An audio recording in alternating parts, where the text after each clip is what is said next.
Hello, everyone. Cindy here, talking about love.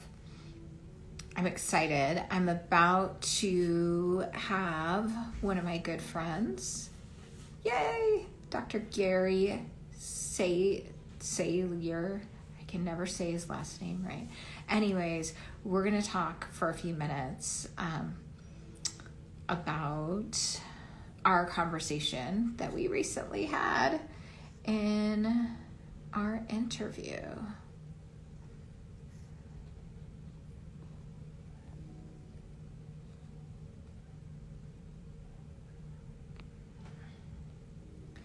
Coming on now.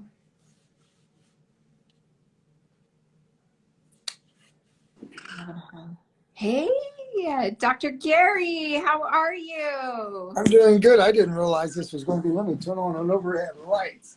We can do this. How are you doing? How you doing, Cindy? I'm good. How are you? Happy Friday. Happy Friday to you too. It's a good day, isn't it? Beautiful day, isn't it? It is. Yay! Yay! Yay! So I'm so happy that you're here, and I loved our conversation and our interview that we had, and that is airing live on the Successful Woman's Guide for Love. And something that you shared about that one I don't think anybody should miss is you talked about like some of the things that stops love from flourishing and from actually, opening up, and you talked a little bit about body language. I would love for you to share just a little snippet about how sometimes we get shut down in our relationships simply due to that. And as a public service announcement, support these people. Well, public service announcement says, right? No pressure, Gary. No pressure at all. No pressure. Mm-hmm. Our brain is scanning to see if it's safe 4 to 5 times a second. It's checking in with your body. It's checking outside. And one of the main things our attachment system is looking for is body language. It includes, facial expressions, but body language, because, unlike reptiles that live alone, we have to know if somebody, since we seek bonds, if it's safe to have that connection. Right. So, a lot of times couples or even singles, if they're on a date, don't realize that their body is sending signals, I feel safe, or whether I'm even safe to be with. So if we're not watching those... How does a woman stay conscientious of that if she's on a date, and because she may not feel completely safe, because it could feel a little uncomfortable for her, especially if it's a first date. Somebody she's first meeting. Well, it's, you can feel uncomfortable, right? Mm-hmm. But I still believe if you're going out on a date, you find a place where you can feel safe.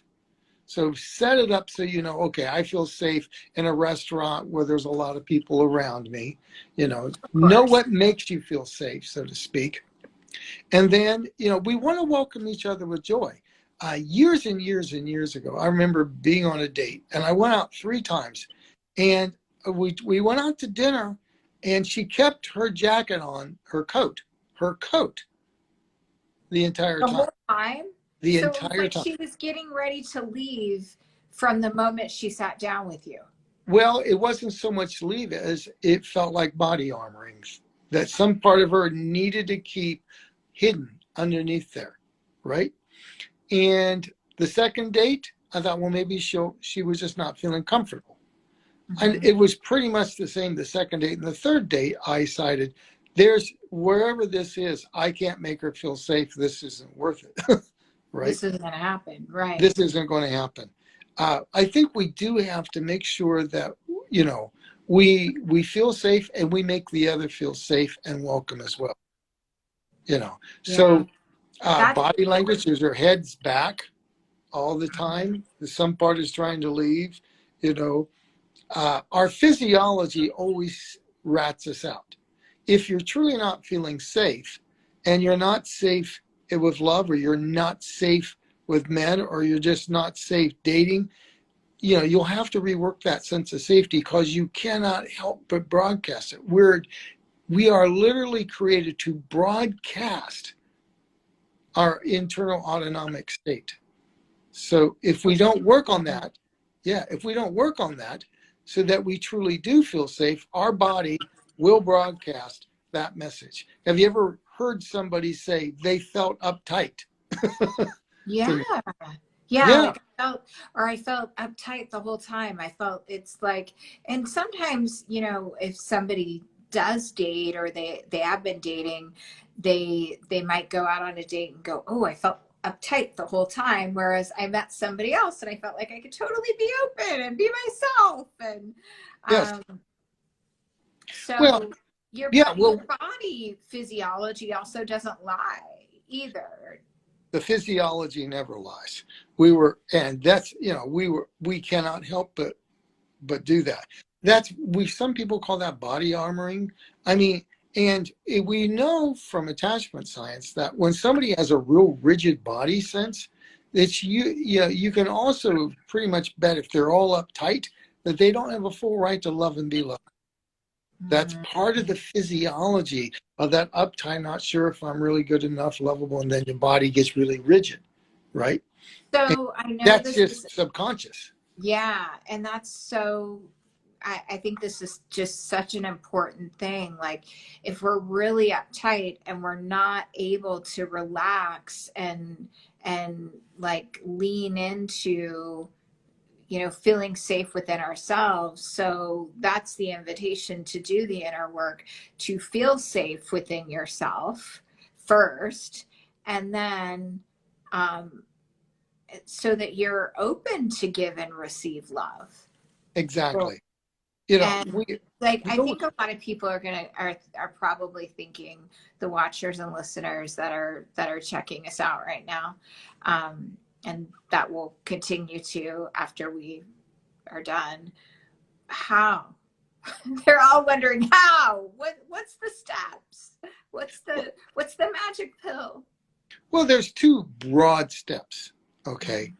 One is you can work with your body so that it feels safer. You know, there's a lot of physiological stuff, tap and breathe. I mean, we could listen up. We need a calm body. And if your body has constantly been on fight and flight, it get grooves to be that way. We want it to be able to have a parasympathetic reset, and so that we can calm, we can relax. We don't have that real high pitched voice. You know, that's another way tension with love shows up, so to speak, or fear.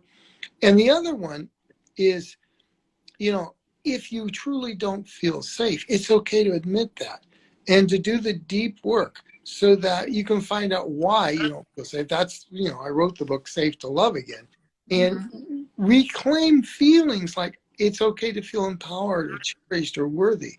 If you feel safe with those feelings and you're running them, I'm worthy, I'm cherishable, I'm safe, I'm lovable, I'm empowered. Those sort of people tend to feel more safe unless there's something Yeah. weird going on externally. And if you work with your body and your brain to load up safety, then you broadcast that. This allows the other person to see, oh, this person might be available for a healthy relationship. And it also allows you to get a good read on them, because you're Yeah. not, Then you you know, can trust your own body for how you're really responding to them, not from your kind of triggered place when you're in a more unsafe place. Like, if you're always feeling unsafe, versus if you get your body into a safe place, then you can drop into your heart and see, how do I feel? Yeah. if you walk into a date in a really safe place. Your body's calm, your brain's calm, and you're Mhm. open. And then you can sense that some part of your body, proprioceptive awareness is what they call it. Your body has an awareness too, is not feeling right. Then you have a clean read on the situation, which is a little different than if you walk in already preloading it and someone that actually safe feels dangerous. And weirdly enough, someone that's dangerous or not quite safe feels Feel safe. feels more familiar. Yes, and therefore Because safe. So it yeah, gives you a cleaner read, to work with your body and your brain so that you can walk in and your natural resources to read people, which are all there. We were all born with that, yeah, can work effectively. And then you can make an adequate, decision. This person feels good to me or not so much, not so much. And that's important. Those first impressions, I wouldn't say every first impression you should go with. Sometimes people can be socially, shy or whatever, so they don't always show up the first time or two. You give them a hmm little chance. I would always give somebody a chance unless something really feels off to me, I right? agree with that. Yeah, Yeah, give them a yeah. chance. I always But coach clients on that too. yeah, give them a hmm chance. But by the fourth or fifth date, you want to be able to know you're coming from a really physiological and emotional clean space, so that you can adequately say, is this, you don't want past pain running the deal. You want what's going on between you in the moment running, whether that prospect is a candidate for Mr. or Ms. Right or not. For certain. I love Yeah, it. I mean, and I also really loved our conversation on the Successful Woman's Guide for Love. And I loved how we talked about, body language in relationship and how you could be communicating all the right things coming out of your mouth. But and the other person could be communicating all the right things, but if physiologically our head's back or something, something doesn't feel aligned, then that's when the safety again goes out the door, and people tend to get triggered and don't necessarily know why. So it's just such an important topic for people yeah, to understand. So not only are they showing up in that capacity to be open and give and receive love fully, but their partners are too. exactly. Couples have to be able to read each other. I don't know how many times I've seen couples when they're talking, they listen. They really do a good job keeping an eye contact. And then when they start saying, they look down. And I think we discussed this in the interview. And Yeah. after reading their thoughts down here, they're not seeing how it's landing over there. And then 2 minutes later, something they said triggered them. And if they had been looking and reading while speaking, they would have said, oh, that head went back. The color went out of their face. And maybe I need to say that differently. Maybe I need to make a repair and see what's going on over there. Get curious. And when they don't, and they're all looking down here and they're not reading, that's when you get that, where did this argument come from, right? Uh, Yeah. we have to constantly be reading ourselves, the others. Um, some part of us does this naturally, and sometimes we have to train ourselves to do it. For But it's sure. better. Love is a lot better when you can attune in that way. Yes, I like that attunement, and getting curious is so, so, so very important. Well, Dr. Gary, I appreciated you being here and us getting to have this conversation. And I'm so excited next week for your interview to be aired on the Successful Woman's Guide to Love. You can, you know, opt in, grab the link in my bio, and also get Dr. Gary's book, It's Safe to Love, too. Yeah, That would be, safe to love again. Exactly. yes, And love thank you it. for having me a part of your wonderful event. Oh, my Very good. pleasure. My pleasure. Just so amazing to have you. I always love your energy and your insight and our conversations. So, Thank you. Same here. yay, yay. Well, until next time, thanks everybody for being here, and we'll see you on the other side. Absolutely. Thank you for all being here. Bye-bye. Bye. Bye. Hello, everyone.